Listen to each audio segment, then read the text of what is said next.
So I'm sure you're wondering what the Group Areas Act actually has to do with Tsotsi. So if you look at what the Group Areas Act was actually trying to do, it was trying to create living zones for the four races. If we look at what Town was sort of in the 1950s, during the day, well, because of its proximity to the CBD, during the day, it was a business hub. There was street markets, lots of traders going on. At night, there was the most amazing nightlife entertainment. There was stage performances, and it really became sort of like a pop culture melting pot. You had these titans of jazz like Hugh Masekela. There was Miriam Makeba who were performing on stage, and they were using their music as a form of activism. They were using it as a platform for activism, and really that became a direct insult to the apartheid leaders.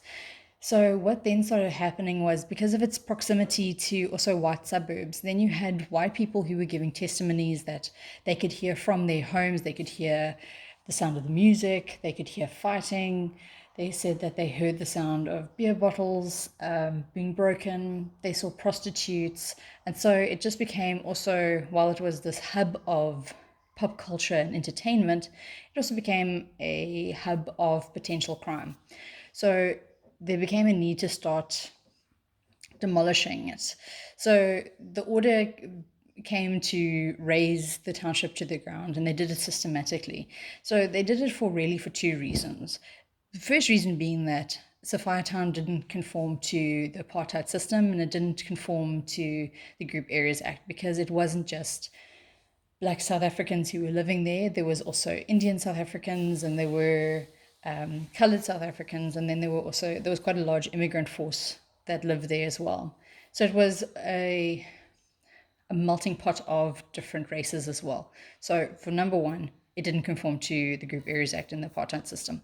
Secondly, this really was a place where Black South Africans were asserting themselves against the apartheid system, and they were using sort of like the likes of Hugh Masekela, were using the nightlife and the stage entertainment as their platform of activism.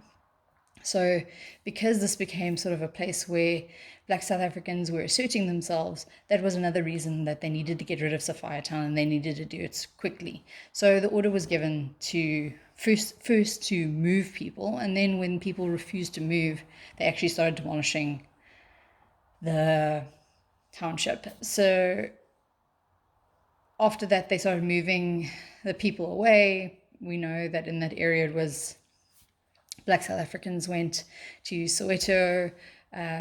The coloured population was moved to El Dorado, and then I think the Indian population was moved to Lenasia.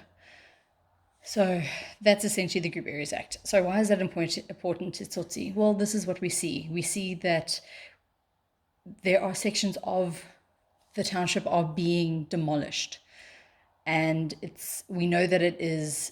They say that it's being demolished to make way for the white suburb that is expanding, and that is also true. But also, if you look at if we're looking at historically what Town was, and also how the township is presented in the novel, there are a lot of similarities. So it's really important to understand what Town was, what it meant, to understanding the sort of living conditions of the township that is represented in Tsotsi itself.